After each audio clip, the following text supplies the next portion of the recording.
Welcome to the Picture This Photography podcast, where we cover all things photography and sometimes a little bit more. Tony, today we're going to be talking about an experiment that you did on Instagram. You took a bunch of cliche Instagram photos on our vacation in Norway, and you had some good things happen with it, but you also lost a bunch of followers. So we're going to dig into maybe why Tony lost followers, what he learned in the process, what it was like to be an accessory to this cliche project. So we'll cover it all.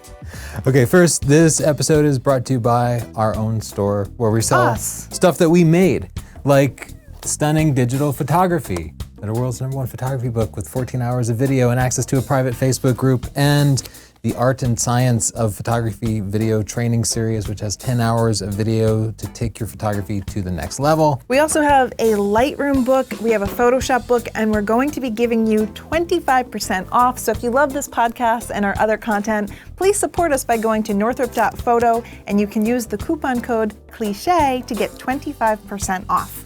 So thanks so much. All right, let's talk about it. First of all, what inspired you to do this? I am a snob. What? A photography snob. I don't even agree, but go on. I am, because there's this Instagram page, Insta_repeat. Yeah. And what they've done is they've taken all these sorts of cliches, like the woman leading the photographer through a street or into the ocean or something, and they've taken like 9 photographers or 12 photographers that took the same picture, mashed them up into one image just to kind of highlight how people are stealing each other's styles. And a lot of people in the community saw this and really looked down on it, including me. I was like, I would never do that. And up until this point, that has mostly been true. Anytime that I saw a format, even if I loved it, I would never repeat that format because I felt like I was somehow above copying other people's style. Now, we're not talking about like going to the exact same spot or buying the same outfit or trying to copy, not direct plagiarism, but sort of adapting someone's style. And I think it falls in this sort of gray area. That's really interesting because I think this has been happening since the beginning of photography. Well, right? What's the difference between using the same format where you hold a cup of coffee or in front of a landscape, or you take a picture through your open tent? Even though that's a cliche, how is that different than using the rule of thirds or the old photography rule where you put something in the foreground? Like, how is that different? Well, I'm not even just talking about that. I'm talking about like black and white portraits come in style and then they go out, or focal lengths come in and out of style, or just straight up styles of like glamour shots or Olin Mills, or studio family portraits were very in style, and now it's outside natural family portraits, and it's like there's always trends, but I feel like they happen really quickly on Instagram, so maybe that's what bumps people. Yeah. So I feel like when you let your own snobbery stop you from doing something, it's like if soccer players refuse to pretend to be injured in order to get that goal kick. Whoa, you are opening up a debate that I can't even begin to unravel on this podcast. But you know what I'm saying? Instagram has a score, and it's the number of likes and followers that you get. And if you put arbitrary rules on yourself that other people aren't playing by, then you're not ever going to win that game. Do you think that there's a balance to that, though? You can care too much about your likes, and then suddenly you're tailoring your own taste and style to everyone else giving you positive feedback rather than maybe doing something a little bit weird and different and becoming an original. No, you're completely wrong. You should always copy other people directly. I'm not wrong, but we don't have time to argue. So let's just get into what your experience was. Okay, I want to plug #Cliche Challenge in case you decide to take this on for yourself. And you can check out our work at Tony Northrop and at @Chelsea_. You should Northrop. follow at @Chelsea_Northrop so I have more followers than Tony. To launch this whole cliche thing, I did the cliche shot where you take all your stuff out of your bag and you arrange it on a nice texture platform floor, like this nice wooden floor that I found at the airport, and you leave a little bit of gap between stuff. People love this format. And you analyzed it like a robot, like AI would see a picture. You're like, perfect gaps, textured background. Of course I did. So I did this with the gear that I had in my backpack, and it did pretty well. It got me 4,200 likes. And so to put that in perspective, for me, like below 3,000 likes is a poor post. And like 4,000 likes and above is good. And then nice, Tony. Like a well-performing post is like 6,000 likes or above. That's like my best stuff. So it was super easy. And my first experience with it was, I didn't have to think about any creativity at all. Like when I'm trying to take pictures, I'm going around trying to find the right angle, like trying to find an interesting moment and then figuring out how to capture it. I just thought, I looked at Insta Repeat and I thought, I'll just take all my stuff out of a bag and take a picture on the airport floor. It was so easy. But you arranged it pretty artfully. Everything makes a nice even square. You know, you put the drone in the middle. I think you did a really nice job. Well, thank you. And as I was doing it, as I was using this cookie cutter format, I realized it wasn't so cookie cutter. Like I looked at a bunch of different floors and tables to put this on. Dang, and that's flooring. And the lighting mattered a lot too. You got to derail the whole show with your puns, don't you? Every time. You just ignore me so much now. That's why I laugh. Sorry. So by copying this format and then not immediately on my first attempt getting a usable result, I realized, okay, it's actually not that easy. And it did teach me a few things. And I ended up finding a nice clean floor, which is hard to find in an airport, but with nice light streaming in from the side that allowed me to show the three-dimensional form of these round lenses. Yeah, as the non-snob voice of reason, I'd say this is a still life. And you found lighting and you arranged your subjects artfully. You composed a composition by arranging the objects. People do it, but it took some work. Yeah, and there was a lot to it. I chose a lot of different arrangements. I ended up rearranging it around the sort of preferred 8x10 vertical format of Instagram. I just remembered some people will just be listening to the audio of this, so we'll make a conscious effort to describe these things, and I'm sure you'll know exactly what kind of photos we're talking about because they're pretty tried and true Insta cliches.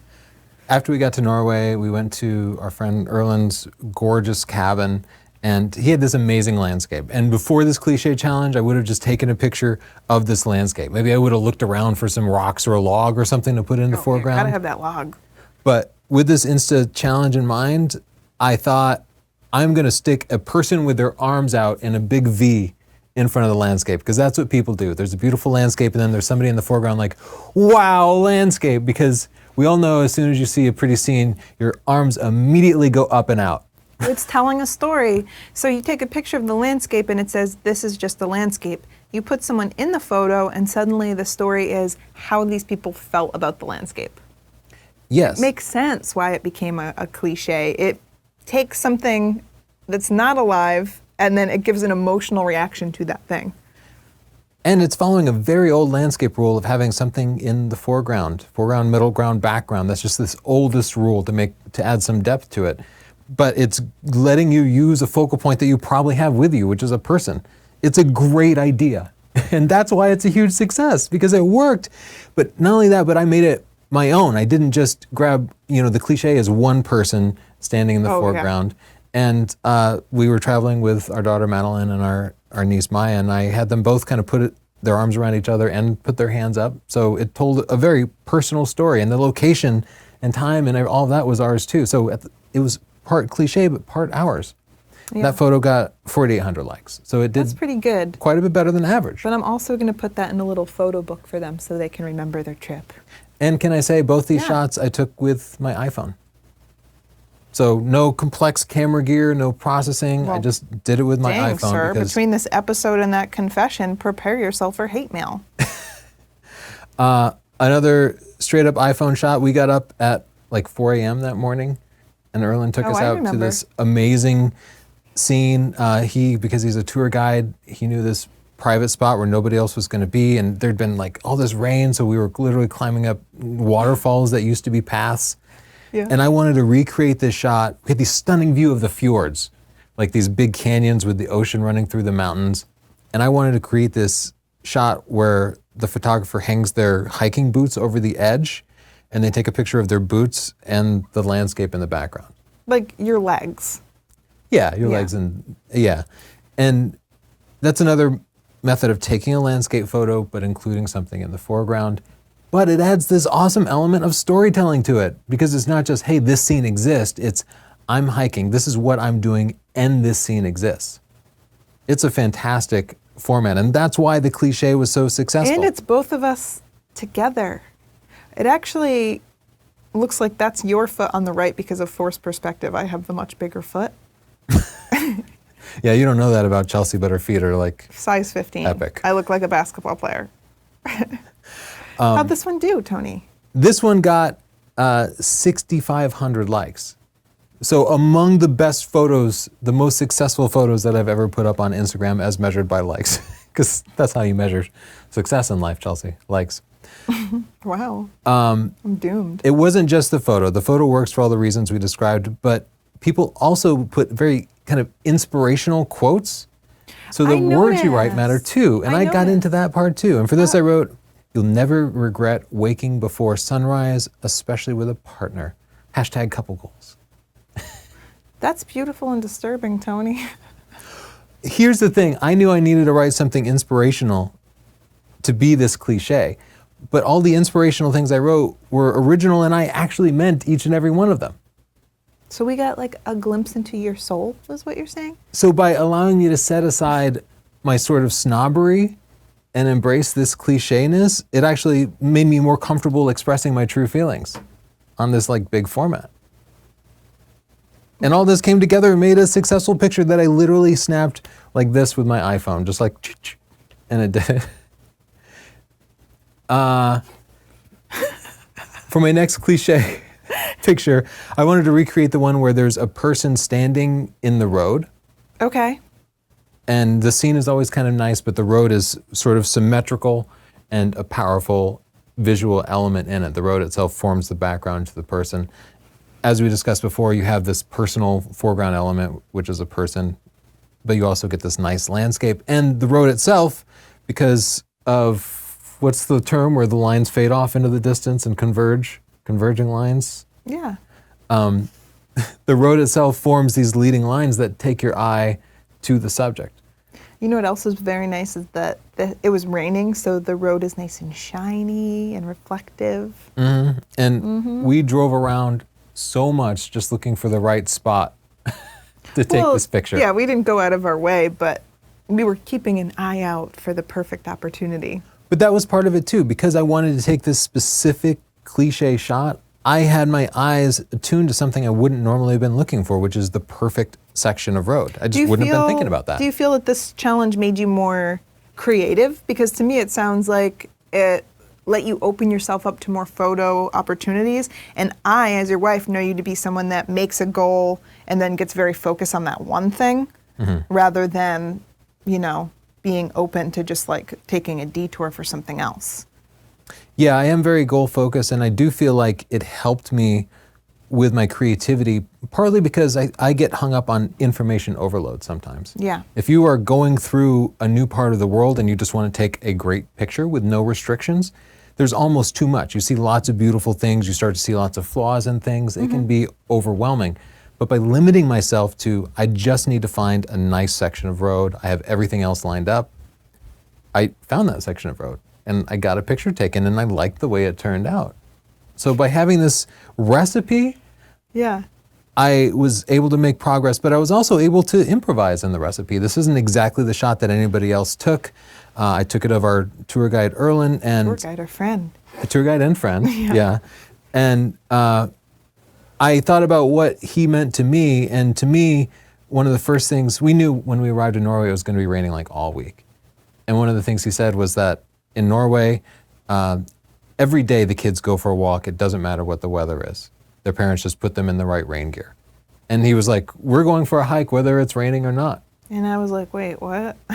He did not care about the rain. So I made a little story of him. He didn't want to have his rain hood up, but I had him put his rain hood up because I wanted to tell a story of how he taught me this lesson of go out even when it's raining. Yeah. And so I put that in the description and celebrated him a little bit and made this portrait that helped tell that story. And it was not a popular picture at only 3,600 likes, but I was really happy with it personally.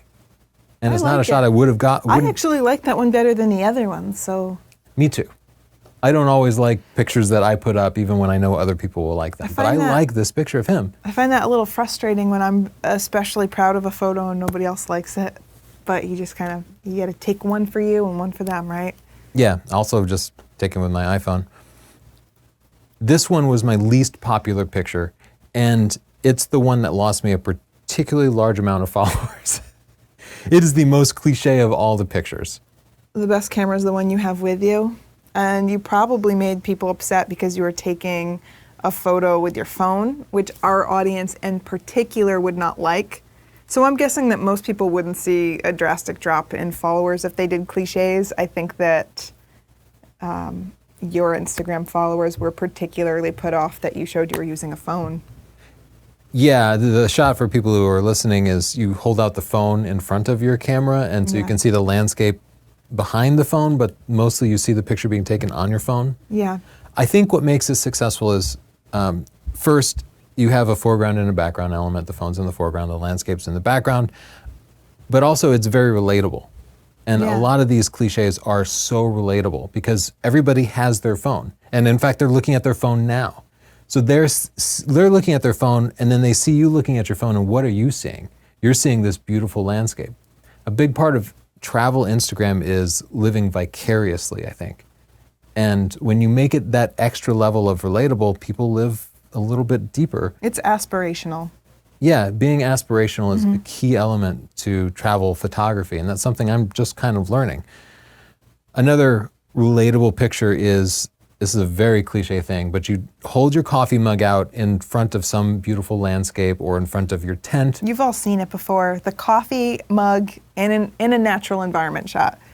And I think the key to this is not just foreground, background, that's a key part of it, but so many people drink coffee.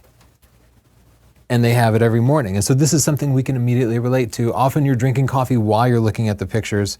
And I made a point of posting it in what would be the morning in the US, because I wanted people to think, that's where he's drinking his coffee. That's an amazing place to be having some coffee. How'd it do? 5,400 likes. It did really well for me. And again, another simple iPhone shot. So most of these didn't require fancy cameras or processing or anything. It's interesting. Someone commented on one of my photos that they loved it and that they needed a better camera, and it was a phone shot. So you don't always need the best camera. My next to last shot, I just found another section of road, and you take it from the driver's seat with one hand on the steering wheel, the other hand taking the picture.